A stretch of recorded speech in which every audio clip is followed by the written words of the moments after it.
tribute to the lives lost, Russia remembers the 224 people killed on board MetroJet flight 9268. Counting the ballots, voters brave long lines in Myanmar to take part in landmark elections. And later, we introduce you to the thrill of drone racing. Hello, I'm Lynda Kinkade, and this is CNN Newsroom. Thanks for joining us.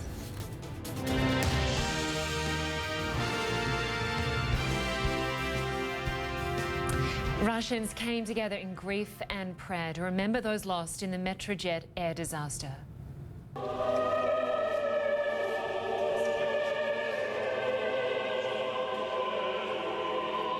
Hundreds packed St Isaac's Cathedral in St Petersburg for a memorial service Sunday.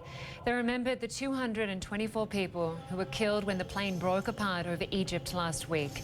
Most of those victims were Russians coming back from holiday.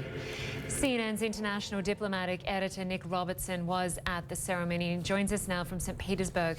And Nick, 224 bells rang out to mark the loss of each of those souls on that flight. It was a very somber service.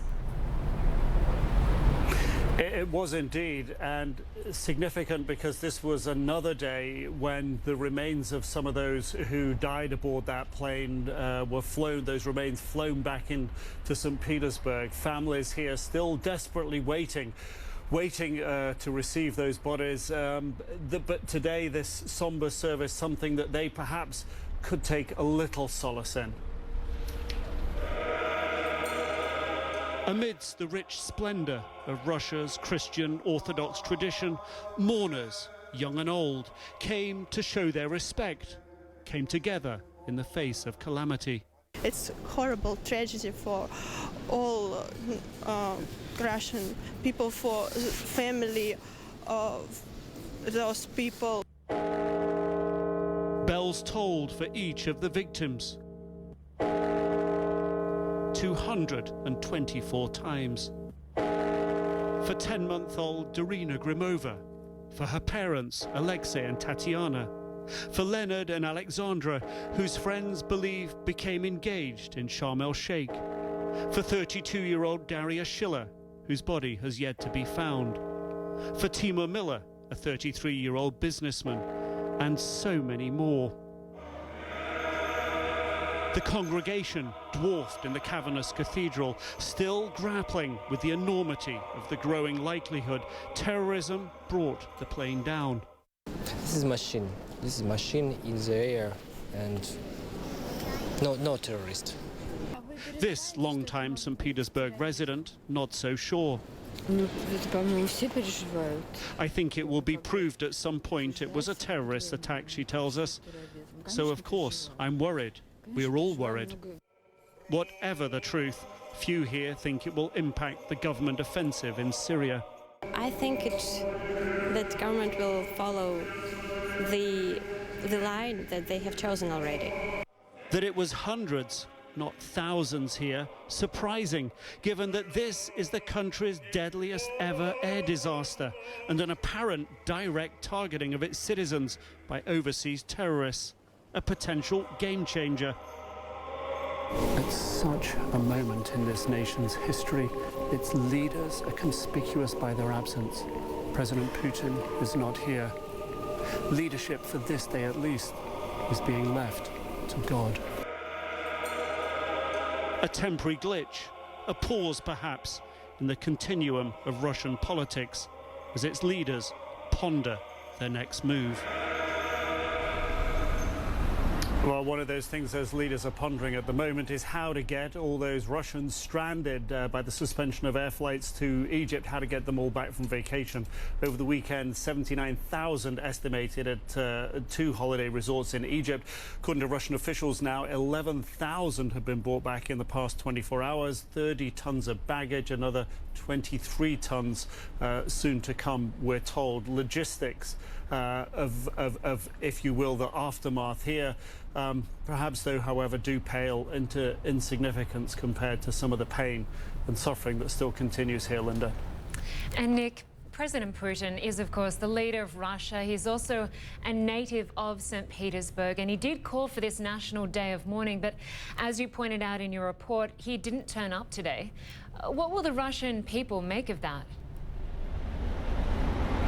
Well, they're used to seeing him really leading on issues of national importance, national security, taking a lead, showing that he is making decisions, he can make a difference, that if companies and executives from companies have fallen down, failed the people in some way, that he can you know, make the right decisions and help fix the problem. So, you know, one analysis for people is going to be that President Putin is perhaps keeping a lower profile because at the moment, without the results from Egyptian authorities on this investigation, he really doesn't want to get out in front of, you know, in front of this issue, if you will, and make political decisions that you know, could perhaps rebound on him later. Obviously, concern has been expressed in the past about the possibility of blowback from Russia's military involvement in Syria.